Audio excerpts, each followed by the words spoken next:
नमस्कार दोस्तों, welcome back to legal भूत। अभी एक लेटेस्ट जजमेंट कलकत्ता उच्च न्यायालय की तरफ से आया है और इसमें हाई कोर्ट ने सीधे-सीधे ये कहा है कि महिलाओं ने भारतीय दंड संहिता यानी कि आईपीसी की धारा 498 ए का दुरुपयोग करके एक तरह से कानूनी आतंकवाद फैला दिया है। इस तरह की टिप्पणी पहले भी हाई कोर्ट, सुप्रीम कोर्ट कर चुके हैं और 498 ए को कानूनी आतंकवाद पहले भी कई सारे जजमेंट्स में बोला गया है, लेकिन इसमें कोई सुधार और इसमें कोई बदलाव किसी तरह का ऐसा नहीं किया गया है जिससे कि इस कानूनी आतंकवाद को रोका जाए। तो आज हम इसी के बारे में, इस जजमेंट के बारे में बात करेंगे वीडियो में आगे। अगर आप हमसे जुड़ना चाहते हैं तो आप डिस्क्रिप्शन में हमारे टेलीग्राम ग्रुप का लिंक है, वहाँ से उस ग्रुप को ज्वाइन कर सकते हैं। आपके क्वेश्चंस वहाँ पर पूछ सकते हैं। जैसा कि आप जानते हैं कि लीगल भूत जो चैनल है ये मैट्रिमोनियल विवादों से जूझ रहे सभी पुरुष और महिलाओं को डेडिकेटेड है और आप यहाँ पर हमारे चैनल के वीडियोस के ज़रिए और ग्रुप के ज़रिए सहायता ले सकते हैं।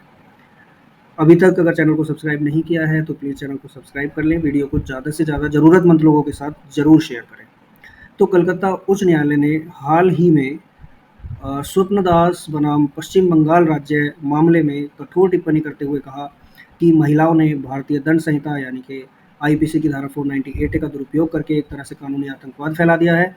कलकत्ता उच्च न्यायालय ने यह भी कहा कि यह धारा महिलाओं की भलाई के लिए बनाई गई थी, लेकिन अब झूठे मामले दर्ज कराकर इनका दुरुपयोग किया जा रहा है। बीते कुछ वर्षों के दौरान देश की विभिन्न अदालतों ने दहेज के झूठे मामलों पर कठोर टिप्पणियां की हैं, परंतु इसके साथ ही पुलिस की कार्यप्रणाली को भी कटघरे में खड़ा किया है और उस मानसिकता के प्रति चिंता जाहिर की है जो पुरुषों को बिना सत्यता परीक्षण के अपराधी मान लेती है। कुछ टाइम पहले आपको याद होगा कि अरनेश कुमार बनाम बिहार राज्य और अन्य के मामले में सर्वोच्च न्यायालय ने भी कहा था कि ऐसा प्रतीत होता है कि पुलिस ने दंड प्रक्रिया संहिता यानी कि सीआरपीसी में निहित पाठ का सबक सही तरह से नहीं सीखा है। इसमें किंचित भी संदेह नहीं है कि दहेज संबंधी मामलों में समय समय पर न्यायालयों द्वारा पुलिस को दिए गए दिशा निर्देशों की अवहेलना के चलते उन महिलाओं के हौसले बढ़ गए हैं जिन्होंने उनकी सुरक्षा के लिए बने कानून का हथियार के रूप में प्रयोग किया है। कई बार तो पति पत्नी में अनबन के चलते इस कानून का इस्तेमाल ससुराल वालों को प्रताड़ित करने के लिए किया जाता है।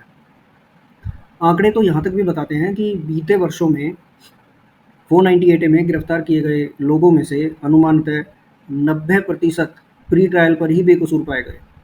समझ रहे हैं आप, जिन मामलों में मुकदमे चले उनमें भी करीब 80% निर्दोष करार दिए गए, उन्हें बिना किसी जांच के गिरफ्तार किया गया था। साफ है, एक समाधान ने समस्या का रूप ले लिया है।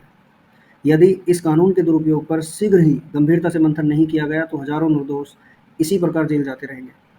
वर्ष 1961 में जब दहेज प्रतिषेध अधिनियम पारित हुआ था, तब उसमें दर्ज किया गया था कि यदि कोई व्यक्ति दहेज देगा या दहेज लेगा अथवा दहेज देने या लेने को प्रेरित करेगा तो वह दंड का पात्र होगा और उसके कारावास की अवधि जो है वो 5 वर्ष से कम की नहीं होगी। यदि दहेज देना और लेना समान रूप से दंडनीय अपराध है तो प्रश्न यह है कि क्यों सिर्फ अदालतों में दहेज लेने के मामले पहुंचते हैं? क्यों दहेज देना पुलिस और न्यायपालिका की कार्यप्रणाली में विलुप्त प्रतीत होता है? दहेज प्रतिषेध कानून पारित होने के पश्चात कुछ ही मामलों में ऐसे सामने आए हैं जिनमें कि जहां न्यायालय ने दहेज देने वालों के विरुद्ध केस दर्ज करने के आदेश दिए हैं। क्या यह विचारणीय तथ्य नहीं है कि क्यों दहेज निरोधक कानून का एक पक्षीय पहल यानी कि दहेज लेना ही चर्चा का विषय है, देने की कोई बात ही नहीं कर रहा है। इस पे एकदम से कानून ने अपनी आंखें मूंद ली हैं।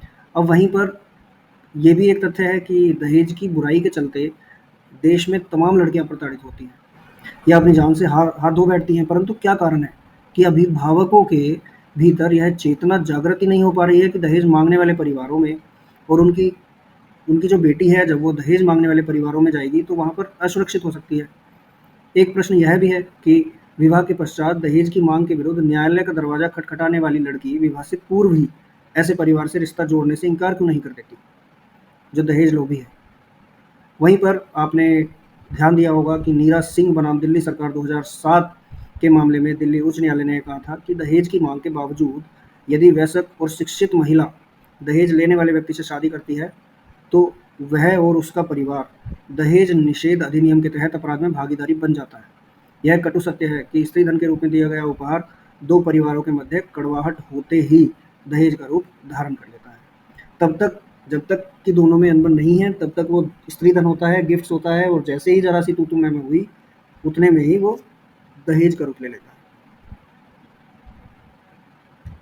और वहीं पर दहेज तथा स्त्री धन के मध्य विभेद की जो रेखा है, उसका निर्धारण कानून में उल्लिखित नियमों के आधार पर न होकर संबंध माधुर्य मापदंड के आधार पर निर्धारित होता है। विष्णु बनाम केरल राज्य तथा अन्य के मामले में नवंबर 2021 के अपने एक निर्णय में केरल उच्च न्यायालय ने टिप्पणी करते हुए कहा था कि विवाह के समय दुल्हन को बिना किसी मांग के दिए गए उपहार और जो अधिनियम के तहत बनाए गए नियमों के अनुसार बनाई गई सूची में दर्ज किए गए हैं, वे धारा 3(1) की में दायरे में नहीं आएंगे।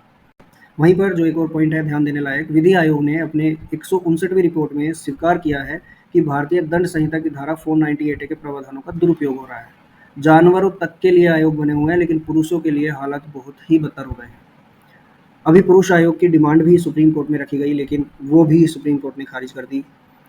वहीं पर दिल्ली की एक ट्रायल अदालत यह कह चुकी है कि हर कोई महिलाओं के अधिकारों को लेकर लड़ रहा है, लेकिन उन पुरुषों के लिए कानून कहाँ है जो महिलाओं द्वारा झूठे केस में फंसा दिए जाते हैं। शायद इस बारे में कदम उठाने का वक्त भी आ चुका है। वहीं पर ट्रायल अदालत की जो ये टिप्पणी थी, यह बताने के लिए पर्याप्त है कि सामाजिक व्यवस्था असंतुलित हो रही है, और यदि इस पर ठोस निर्णय नहीं लिए गए तो भविष्य में न्याय व्यवस्था से एक बड़े वर्ग का विश्वास उठ जाएगा और यह स्थिति समाज को बिखेर देगी। समय आ गया है कि दहेज निरोधक कानून में ऐसे संशोधन परिवर्तन किए जाएं कि उनका मनमाना इस्तेमाल और दुरुपयोग रुके। इस कानून को लिंग निरपेक्ष बनाने पर विचार किया जाना चाहिए। इस जजमेंट के बारे में, इस मुद्दे के बारे में आप लोगों के जो भी विचार हैं, आप प्लीज़ कमेंट्स में लिखिए और ज़्यादा से ज़्यादा इस वीडियो को शेयर करिए, जिससे कि सभी लोग अपने कमेंट्स दे सकें और इस वीडियो के ज़रिए हम अपनी सोई हुई सरकार के कानों में एक टंकार की गूंज ला सकें कि अब समय आ गया है। पुरुष कब तक सहेगा। इसी के साथ मिलते हैं अपनी अगली वीडियो में, तब तक के लिए जय हिंद, जय भारत।